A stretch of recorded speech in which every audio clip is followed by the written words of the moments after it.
नमस्ते साथियों, स्वागत है आपका राइज इंग्लिश के इस ऑनलाइन प्लेटफॉर्म पर। आपका हार्दिक अभिनंदन। साथियों, अपन रेगुलर इंग्लिश सेकंड ग्रेड से संबंधित मटेरियल के बारे में चर्चा कर रहे हैं। मैं पिछली क्लासेस के दौरान भी आपसे चर्चा कर रहा था कि वोकैबुलरी का इम्पोर्टेंस बहुत ज़्यादा बढ़ा है। वोकैबुलरी से संबंधित प्रश्न बहुत ज़्यादा आ रहे हैं और थोड़े से टिकलिश भी होते हैं बाय नेचर। यदि अपन ध्यान नहीं दें तो डेफिनेटली वहां पर अपने अंक आना काफी मुश्किल हो जाता है। ग्रेड सेकंड के दृष्टिकोण से अपन बात करें तो इसके अंतर्गत फ्रेजल वर्ब्स हैं, इडियम्स हैं, इडियोमेटिक एक्सप्रेशंस हैं, आपकी एक प्रोवर्ब्स का एक नया टॉपिक जुड़ा है, एंटोनिम सिनोनिम्स हैं, मिस स्पेल्ट वर्ड्स हैं, कंफ्यूजिंग वर्ड्स हैं। कुल मिलाकर के मैं समझता हूं कि लगभग 12 से 15 क्वेश्चंस वोकैबुलरी के आ रहे हैं। सेकंड ग्रेड के इस सिलेक्शन में साथियों आपको वोकैबुलरी को पॉलिश करना ही होगा। चिंता की कोई बात नहीं है, पॉलिश करेंगे अपन और definitely we are going to get good marks. इस वोकैबुलरी सेक्शन में हमें अच्छे अंक मिलेंगे।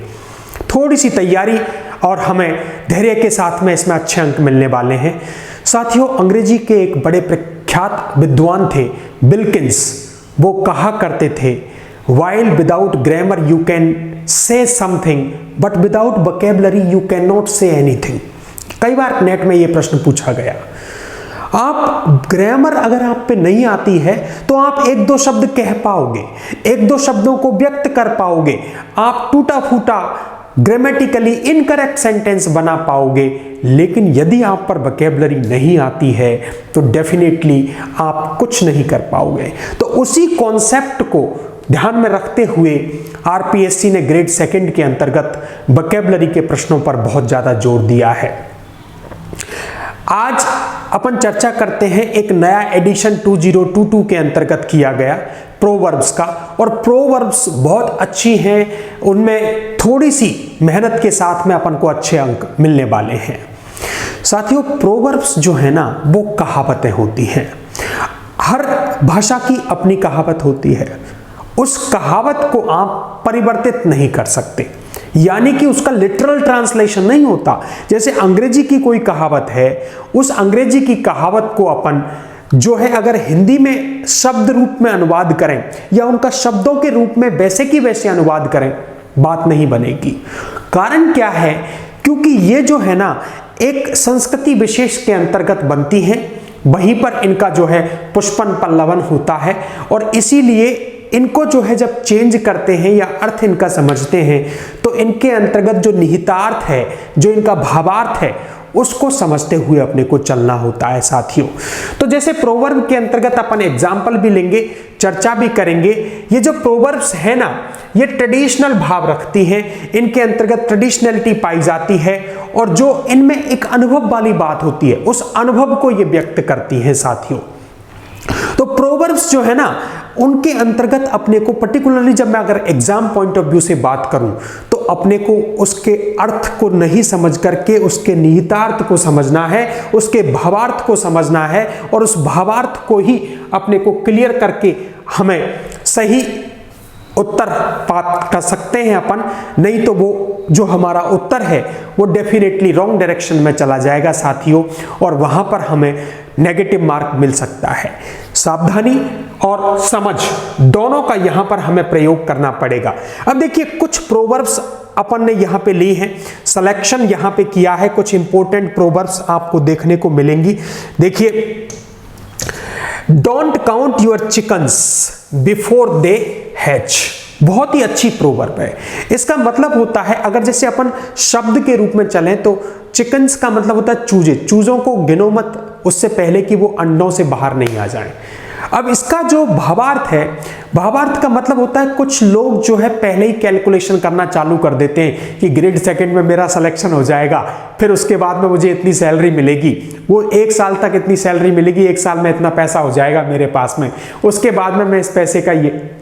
तो ये don't count chickens before they hatch, यानी कि एडवांस में अपनी सफलता को काउंट मत करिए, एडवांस में अपने प्रॉफिट को काउंट मत करिए। तो don't count your profit in advance, ये इसका जो है भावार्थ होता है। Not to assume success before it is guaranteed, मतलब सक्सेस को पहले ही आप अज्यूम मत करो, उसको काउंट मत करो, उसके लाभ को जो है ना स्टार्टिंग में काउंट मत करो, ठीक है ना। तो ये बहुत ही अच्छी आपकी प्रोवर्ब है। अगला देखिए, when in Romans in as Romans do, बहुत ही इंपॉर्टेंट है साथियों। When in Romans do as the Romans do. हमारे लोकल में कहावत रहती है, जैसा देश वैसा वेश, उसी प्रकार की है। मतलब आप लोकल तरीके से व्यवहार करिए। आप गांव में हैं तो आप एक शहरी परिवेश के जैसे आप टेंट्रम नहीं रख सकते, व्यवहार नहीं कर सकते। तो you have to go local, locally आपको वहां की परिवेश के हिसाब से एक्ट करना होता है। To follow the local norms and behaviours, local norms को फॉलो करके चलना पड़ता है। आगे देखिए, a penny saved is a penny earned, बहुत ही अच्छी कहावत है। एक पैसा बचाया यानी कि एक पैसा कमाया। पैसा बचाना पैसे कमाने के बराबर है, पैसे कमाने के बराबर। तो निहितार्थ क्या है कि money has to be saved, पैसा बचाया जाना चाहिए, वो पैसा कमाने के बराबर होती है। Money saved is as valuable as money earned. यदि आपने पैसा बचाया तो वो वही है जो आप कमा रहे हैं। तो this is how the proverbs go. तो प्रोवर्ब्स में क्या होता है, निहितार्थ को समझना होता है हमें। Don't cry over spilled milk. अब देखिए, दूध आप लेकर के आ रहे थे, दूध फैल गया, अब रोने से कोई फायदा नहीं। जो नुकसान हो चुका वो हो चुका, यानी कि जो नुकसान हो चुका, जो आपको पीड़ा हो गई, उस पर रोने से कोई फायदा नहीं है ना। तो to move on from small setbacks, छोटी मोटी परेशानियां होती रहती हैं, उनको इग्नोर करके जीवन में आगे बढ़ना रहता है। सेटबैक्स का मतलब होता है कमियां, सेटबैक्स का मतलब होता है परेशानियां, सेटबैक्स का मतलब होता है छोटी मोटी दुख, परेशानियां, बाधाएं, ऑब्स्टेकल्स, हर्डल्स, पीड़ाएं, उनको त्याग करके, उनको इग्नोर करके जीवन में आगे बढ़ना होता है। यही क्या कहलाती है ना, इसको कहते हैं don't cry over spilled, sorry, है ना, a penny saved, don't cry over spilled milk. अब देखिए, इसमें एक और आपको ये यहां पर है, इसको देखते हैं अपन। You can't have your cake and eat it too, बहुत अच्छी है ये भी। देखो, इसको समझने के लिए थोड़ा सा अपने को दिमाग लगाना पड़ेगा। प्रोवर्ब है ना, आपने ये केक पकड़ रखा है अपने हाथ में, अब आप इसको रखना भी चाहते हैं और इसको खाना भी चाहते हैं, यानी कि दोनों हाथों में लड्डू वाली कहावत है ये। दोनों हाथों में लड्डू आप नहीं रख सकते, दोनों हाथों में लड्डू नहीं रख सकते, क्योंकि आपको केक खाना भी है और रखना भी है। या तो आप खा लीजिए या रख लीजिए, तो दोनों में से एक सिचुएशन आपको अपनानी होगी। To choose between conflicting options, आपके पास में कॉन्फ्लिक्टिंग यानी दोनों आपस में कॉन्फ्लिक्ट करते हुए मतभेदी आपके पास में सिचुएशन है, एक सिचुएशन चुननी पड़ेगी। आप केक को रख भी नहीं सकते हैं और खा भी नहीं सकते, या तो आप रख लीजिए या आप खा लीजिए साथियों। तो ये है माय डियर। इस प्रकार से अभी अपन आगे चलते हैं, तो देखें इसके अंतर्गत कुछ अपने को मिल रहे हैं। इसके अंतर्गत देखिए, the early bird catches the bore, बहुत ही शानदार है साथियों, स्टार लगा दो। कई बार मैंने देखा है एग्जाम्स के अंतर्गत द अर्ली वर्ड्स। अब अर्ली वर्ड्स का मतलब क्या होता है, जो सुबह काम करना चालू कर देते हैं, जो मेहनत कश लोग हैं, जो हार्ड वर्किंग लोग हैं, जो बिना इंतजार करते हुए मेहनत कर रहे हैं, दे गेट रिजल्ट्स। जो पक्षी जल्दी उड़ जाते हैं, जो पक्षी जल्दी निकल जाते हैं, उनको ही कीड़े मकोड़े मिलते हैं, खाने के लिए भोजन मिलता है उनके लिए। तो वही बात है इसके अंतर्गत, जो लोग एक्शन जल्दी करते हैं उनको जल्दी से ही गोल मिल जाते हैं। Those who start working early they get their goals early. जो लोग जल्दी काम करते हैं उन्हें रिजल्ट भी जल्दी मिलते हैं साथियों। यही इसके अंतर्गत समझने वाली बात है। Don't put all your eggs in one basket, ये एडवाइजेबल टाइप की चीज है। जो आपके एग्स है ना, एग्स का मतलब है जो आपकी सारी सेविंग्स हैं, जो आपकी सेविंग्स हैं, जो आपकी सफलताएं हैं, जो आपकी एक तरीके से प्रिजर्विंग थिंग्स हैं जिनको आप रखना चाहते हैं, उनको एक बास्केट में मत रखिए। यानी कि एक ही जगह अपनी धन संपत्ति को मत रखिए, एक ही जगह अपनी सेविंग्स को मत रखिए, यानी कि एक ही जगह पर ट्रस्ट मत टिकाइए। यानी कि सारी की सारी चीज को एक स्थान पर रखेंगे तो जोखिम हो सकती है, ये ग्रेटर रिस्क का कारण बन सकती है, ये परेशानियों का कारण बन सकती है। अगर सारी की सारी चीज को एक जगह रखेंगे तो रिस्क हो सकती है, परेशानी हो सकती है, ठीक है ना। Every cloud has a silver lining, बहुत ही शानदार है साथियों, very very important, very very important, लगा दें इसको। Every cloud has a silver lining, कहीं पर भी देखने को मिल जाती है। एवरी क्लाउड, क्लाउड जो है ना अंधेरे का प्रतीक है, और सिल्वर लाइनिंग जो है वो आशा का प्रतीक है, उजाले का प्रतीक है, पॉजिटिविटी का प्रतीक है, सकारात्मकता का प्रतीक है। बादल कितने भी काले हों, सूरज निकल के रहेगा। यानी कि कालिमा में भी सकारात्मकता होती है, नेगेटिविटी में भी पॉजिटिविटी होती है, और निराशा में भी आशा होती है। वही प्रोवर्ब है ये। किसी भी डिफिकल्ट सिचुएशन में पॉजिटिव एस्पेक्ट तो आपको देखने को मिलेगा ही मिलेगा, पॉजिटिविटी तो आपको देखने को मिलेगी ही मिलेगी साथियों, सकारात्मकता देखने को मिलेगी ही मिलेगी। तो वो वाली बात है, where there is smoke there is fire. धुआं है तो आग भी होगी, ये बड़ी पुरानी कहावत है। धुआं है तो आग भी होगी, यदि धुआं है तो आग भी होगी। कारण अगर कोई रूमर है, कोई अफवाह है, तो निश्चित रूप से कुछ ना कुछ सच्चाई होगी उसके अंतर्गत माय डियर। तो देखिए माय डियर फ्रेंड्स, इसमें जो है ना स्मोक से आग को कनेक्ट किया गया है, यानी कि अगर रूमर्स हैं तो कहीं ना कहीं सच्चाई भी होगी, ट्रुथ भी वहां पर देखने को आपको मिलेगा। तो ये एक कहावत रूमर वाली है। अब देखिए squeaky wheel gets the grease. Squeaky, squeaky का मतलब होता है जो ची ची ची ची की आवाज आती है ना, ची ची ची ची ची ची की आवाज करते हैं ना, वो आवाज करता रहता है, मर मर मर मर, खर खर खर खर, खड़ खड़ खड़ खड़, स्क्वीकी वॉइस बोलते हैं उसको, ची ची, चिपियाना, चिचियाना। तो चीची की आवाज करने वाला जो व्हील होता है ना, उसको क्या मिलता है? ग्रीस, यानी तेल मिलता है। ग्रीस का मतलब होता है तेल मिलता है, ग्रीस मिलती है, उसको थोड़ा चिकनाई मिल जाती है। मतलब जो लोग ज्यादा शोर शराबा करते हैं ना, उनकी तरफ ध्यान चला ही जाता है ना, अटेंशन मिलती है। अटेंशन सीकर बोलते हैं ऐसे लोगों को, अटेंशन सीकर बोलते हैं ऐसे लोगों को। जो लोग मतलब ज्यादा चू चपड़ करते हैं ना, उनकी तरफ लोगों का ध्यान, आपने देखा होगा अक्सर ऑफिस प्लेसेस पर, स्कूल्स में, कॉलेजेस में, एट डिफरेंट प्लेसेस आपने नोटिस किया होगा, जो लोग कुछ आउट स्पोकन टाइप के लोग होते हैं, आउट स्पोकन टाइप के लोग, मुखर बोलते हैं इनको। देखो शब्दों को सीखो, आप शब्दों को सीखोगे। इंग्लिश के अंतर्गत शब्द आपकी ताकत है, शब्दों की आपकी ताकत है। और देखो मैं तो हमेशा से कहता हूं साथियों, एंड रिजल्ट सिलेक्शन नहीं है, सिलेक्शन आपका होगा, हम मजबूती से आपके साथ में खड़े हैं।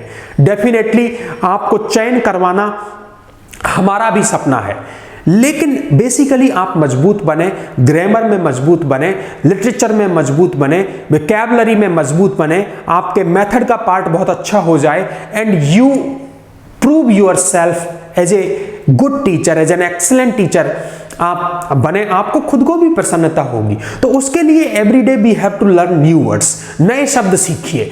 आउट स्पोकन का मतलब होता है मुखर, जो बोलता रहता है। तो ऐसे टाइप के जो लोग होते हैं ना, उनकी तरफ ध्यान जाता है। जैसे देखिए, those who speak up the loudest receive attention, जो ज्यादा बोलते हैं ना, तो लोग उनकी तरफ ध्यान देते हैं। जैसे जो पहिया होता है ना, जो ज्यादा ची ची करता है ना, तो उसमें अपन तेल डाल देते हैं, उसमें अपन ग्रीस लगा देते हैं, उसमें अपन ऑयल डाल देते हैं। ये वो वाली बात है साथियों। तो देखिए, इसमें अपन ने कुछ आपके लिए एग्जाम्पल्स लिए हैं जो पिछले एग्जाम्स में भी आए हैं। आरपीएससी में तो ये नया एडिशन है, लेकिन विभिन्न एग्जाम्स में जो आ चुके हैं और या फिर जो कुछ इंपॉर्टेंट हैं, उन प्रोवर्ब्स को हम सजा करके लाए हैं आपके लिए। देखिए मजा आएगा, करते हैं, आओ साथियों। What does the proverb absence makes the heart grow fonder? Absence makes, बहुत ही अच्छी चीज है। Absence makes the heart grow fonder, मतलब कोई चीज जब नहीं होती है ना, तो उसकी याद ज्यादा आती है। एब्सेंस, एब्सेंस यानी अनुपस्थिति से, मेक्स द हार्ट यानी हृदय को होती है, फॉन्डर यानी ज्यादा उसकी चाहत होती है। यानी कि जब किसी चीज की अनुपस्थिति होती है ना, तो उसकी ज्यादा, आपने तो सुना ही होगा, एक कहावत है कि निषेध में आकर्षण है। किसी चीज को निषेध कर दो आप, जैसे ये मूवी है इस पर बैन लगा दो, तो लोगों में उत्कंठा हो जाएगी कि इस मूवी में ऐसा क्या है, देखनी है ये मूवी हमको। तो आपने देखा होगा कि वो जबरदस्ती थोड़ी लोकप्रिय होना चालू, कई बार किताबें होती हैं बैन हो जाती हैं, लोग सोचते हैं यार ये किताब बैन क्यों है माय डियर, इसमें ऐसा क्या है, इसको पढ़ना है अपने को। तो फिर लोगों में एक अजीब प्रकार की उत्कंठा उठती है साथियों, वो उस किताब को पॉपुलर बनाती है। तो absence makes the heart grow fonder, elimination method का भी प्रयोग करना है। Being absent makes you forget people, आप एब्सेंट रहेंगे लोग भूल जाएंगे, नहीं, गलत बात। Distance can strengthen feelings of love and longing, ये सही बात है। एब्सेंस डिमिनिशेस इमोशंस, नहीं, एब्सेंस से नष्ट हो जाती हैं भावनाएं, ये नहीं है। Staying away from loved ones is ideal, अपने चाहने वाले लोगों से दूर रहना अच्छी बात है, आदर्श बात है, नहीं। जो दूरी होती है ना, डिस्टेंस होती है, उससे जो प्रेम की भावनाएं हैं वो मजबूत होती हैं। लॉन्गिंग यानी चाहत, लव यानी प्रेम और लॉन्गिंग यानी चाहत, तो ये जो भावनाएं हैं ना ये मजबूत होती हैं साथियों, दूर होने से, अनुपस्थिति से, एब्सेंस से। तो वही वाला भाव इसके अंतर्गत आया है। तो ऑप्शन हो गया आपका बी क्लियर हो गया sir. Absence makes the heart grow fonder, यानी कि दूरियों से अपना जो हृदय है ना वो और ज्यादा उमड़ता है उन लोगों के लिए जिनको अपन चाहते हैं, पसंद करते हैं। अब देखिए बहुत ही शानदार, बेटर लेट देन नेवर, और हमेशा अपन कहते हैं, अपने बुजुर्ग भी कहते हैं कि जब जागो तभी सवेरा, कहावत सुनी होगी आपने, जब जागो तभी सवेरा। कुल मिलाकर के आप आज 4 बजे नहीं जग पाए, 5 बजे जग नहीं पाए, 7 बजे नहीं जग पाए, तो क्या 8 बजे नहीं जगोगे, क्या जगोगे नहीं क्या? तो कहने का मतलब है कि यदि आप काम को करना ही नहीं चाहते, उसके बजाय तो आप लेट चालू कर दो ना। लेट चालू करना भी ठीक है ना, बेटर लेट देन नेवर। जब आप सोच रहे हैं कि काम को मैं करूंगा ही नहीं, उसके बजाय तो लेट चालू कर लीजिए, यानी कि काम की शुरुआत होनी चाहिए, काम प्रारंभ होना चाहिए। तो देखो, it is always better to be early, हमेशा काम को जल्दी करें, नहीं। Being on time is crucial, समय पर होना क्रूशियल यानी महत्वपूर्ण है, समय पर होना महत्वपूर्ण है। क्या ये बात है? नहीं, ये भी नहीं है। टाइमलीनेस इज नॉट इंपॉर्टेंट, समय का कोई महत्व ही नहीं है, समय का कोई महत्व ही नहीं है, ये भी बात नहीं है। Taking action is preferable to not acting at all, taking action is preferable, action लेना प्राथमिकता होना चाहिए, बजाय नॉट एक्टिंग एट ऑल, बजाय कार्य नहीं करने के, बजाय कार्य नहीं करने के एक्शन लेना ज्यादा इंपॉर्टेंट है। तो which one is right? This one is right हो गया साथियों, ये गलत है, ये गलत है। एलिमिनेशन से भी सही हो रहा है प्रश्न, एलिमिनेशन मेथड के माध्यम से भी सही हो रहा है, कहीं कोई इश्यू नहीं आ रहा है। हमको बस थोड़ा सा उसका अर्थ पता रहना चाहिए। अपनी जो डिटेल्ड क्लास होंगी उसके अंतर्गत अपन लगभग 200 और मोर देन 200 प्रोवर्ब्स को बिल्कुल डिटेल्ड मैनर में आपके लिए लेकर के आ रहे हैं। तो दैट विल हेल्प यू कि अपन अच्छे से इनको समझ पाएं और एग्जाम में अच्छे से परफॉर्म कर पाएं। अब देखिए आगे अपन चलें, तो देखिए the grass is always greener on the other side, बहुत ही अच्छी चीज है। The grass is always greener on the other side, मतलब क्या होता है कि जैसे अपन की एक कहावत है ना कि दूसरे की थाली में घी ज्यादा दिखाई देता है। हमें दूसरी तरफ की जो घास है ना, वो सामने वाले के लॉन की घास है ना, वो हमेशा हरी दिखाई देती है। सामने वाले के घर में हमें ज्यादा खुशियां दिखाई देती हैं, सामने वाले की थाली में हमें घी ज्यादा दिखाई देता है। ये वही वाली कहावत है, याद रखिए, बड़ी सिंपल है, कहीं कोई समस्या नहीं है। देखो, the grass on the other side is actually greener, दूसरी साइड वाली घास ज्यादा हरी है, नहीं, ऐसा नहीं है। Other people's lawns are better maintained, दूसरे लोगों के लॉन जो है अच्छे से देखभाल की जाती है उनकी, ये भी बात नहीं है। People often envy what others है, लोग अक्सर ईर्ष्या करते हैं, एनवी। आपने नाम सुना होगा फ्रांसिस बेकन का। फ्रांसिस बेकन एक मशहूर निबंधकार हैं इंग्लिश के अंतर्गत, बड़ा अच्छा नाम है, और उन्हें आप जानते हैं कि मतलब एक तरीके से ऐसे उनकी अगुवाई में चलता है, फादर ऑफ इंग्लिश ऐसे कहा जाता है दोस्तों उन्हें, फादर ऑफ इंग्लिश ऐसे। उन्होंने कई ऐसे लिखे हैं जैसे of truth, of single and married life, of envy भी उनका एक निबंध है, याद रखिएगा। तो people often envy what others have, दूसरे जो लोग हैं उससे लोग ईर्ष्या करते हैं, believing it is better than their own, और उनको विश्वास होता है कि वो उनकी चीज उनकी स्वयं से बेटर है। जैसे मेरे पास में बेटर चीज नहीं है, मेरे पास में बेटर कपड़े नहीं है, मेरे पास में बेटर बाइक नहीं है, उसके सामने वाले के पास में बेटर बाइक है। तो ये वाली जो फीलिंग है ना, यही इसका उत्तर है। Green grass is hard to find, हरी भरी घास पाना तो बड़ा मुश्किल है, because people have occupied it, क्योंकि लोगों ने इसे ले लिया। नहीं, ये नहीं है। थोड़ा कंफ्यूजिंग लग सकता है अपने को, लेकिन भाव वही है कि सामने वाले की जो थाली है उसमें हमें ज्यादा दिखाई देता है हमेशा, तो लोग ईर्ष्या करते हैं उससे और समझते हैं कि उनके पास में कुछ ज्यादा अच्छा है, लेकिन ऐसा नहीं है।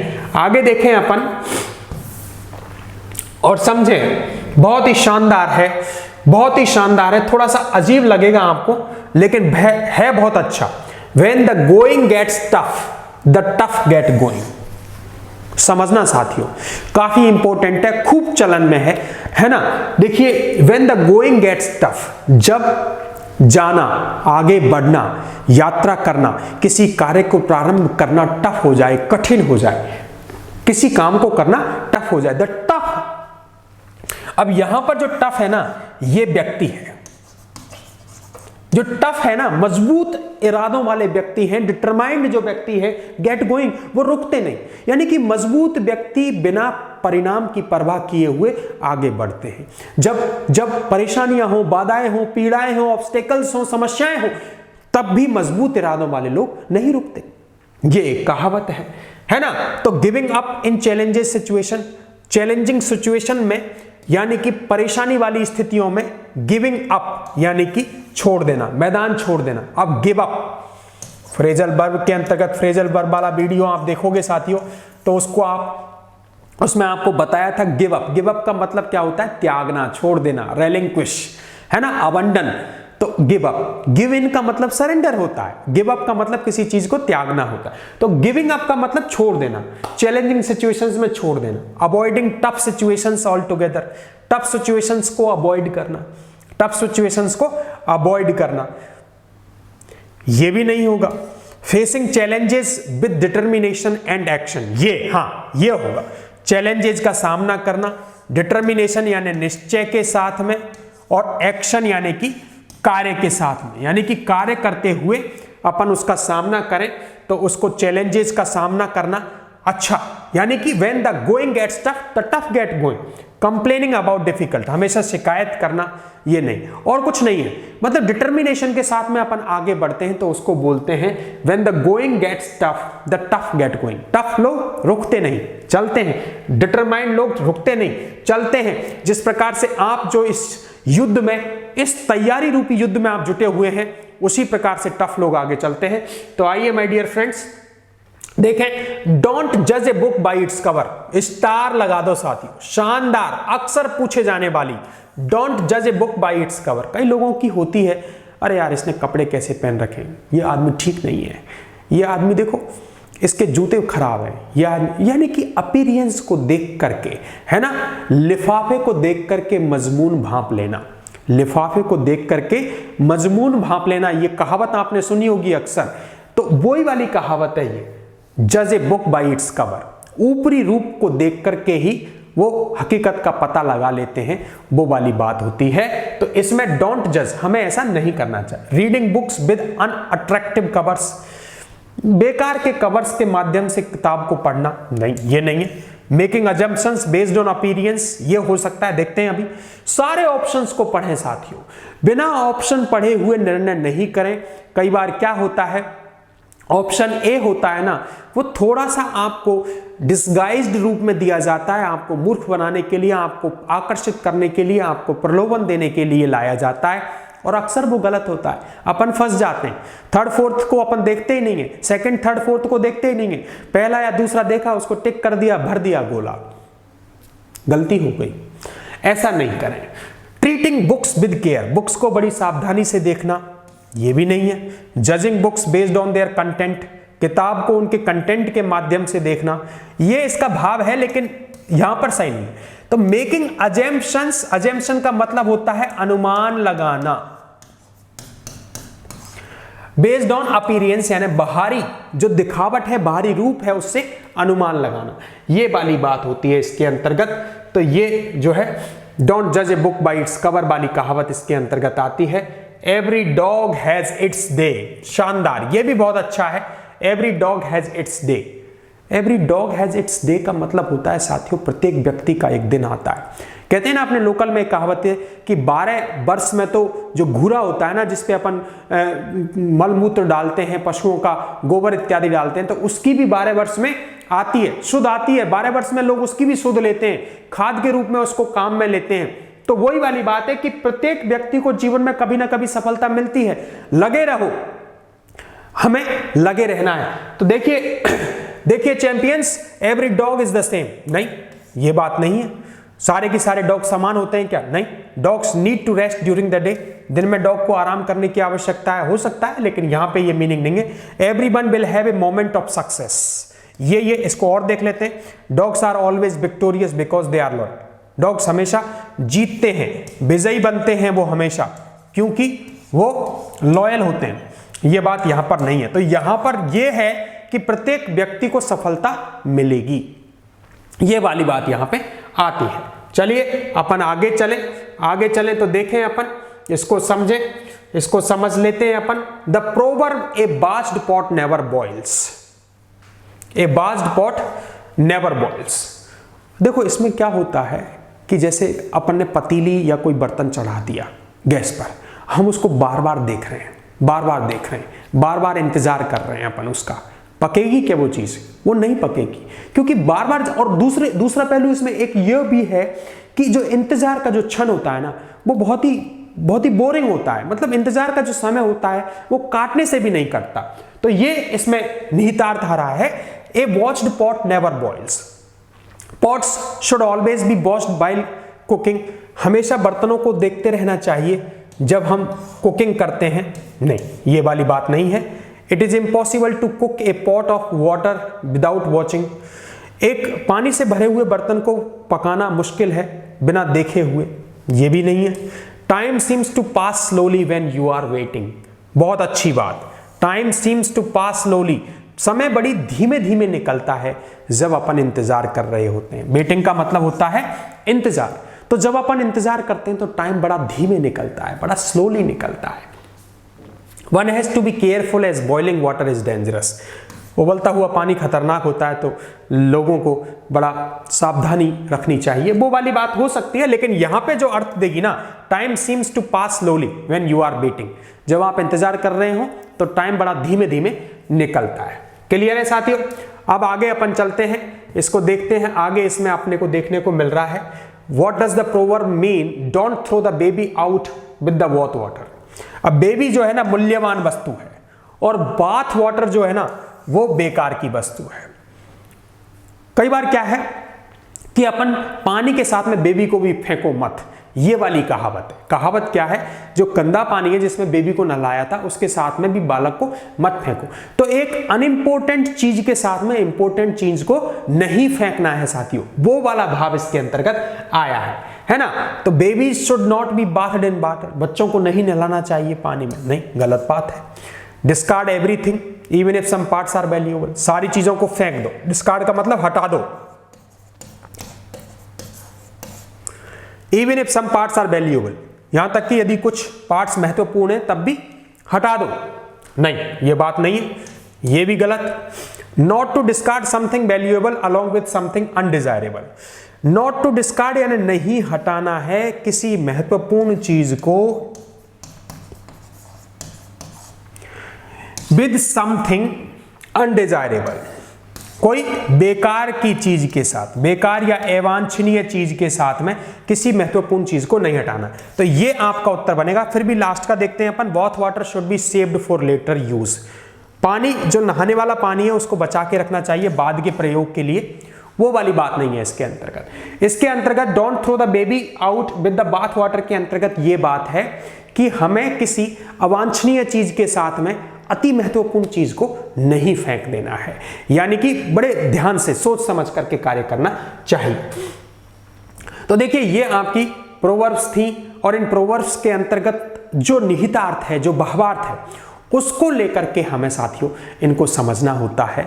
और वैसे बड़े इजी तरीके से भी हो सकते हैं, लेकिन थोड़ी अंडरस्टैंडिंग और कुछ कई बार क्या डिफ़िकल्टी हो जाती है, जैसे do as Romans do when you are in Rome, तो उसमें क्या थोड़ा सा अपने को समझना पड़ता है ना। कई बार अपने को, जैसे अभी अपन देख रहे थे कि जो अपना जो don't throw the baby along with the bath water, अब उसमें भी अपने को थोड़ा सा ये समझना पड़ता है कि निहितार्थ क्या आ रहा है, कहीं हम उसे पानी से जोड़ करके न बता दें, उसमें इंपॉर्टेंट और अनइम्पोर्टेंट चीज का कॉन्सेप्ट दिया जा रहा है। तो आगे की क्लासेस में और फर्दर टॉपिक्स की चर्चा होगी। Thank you.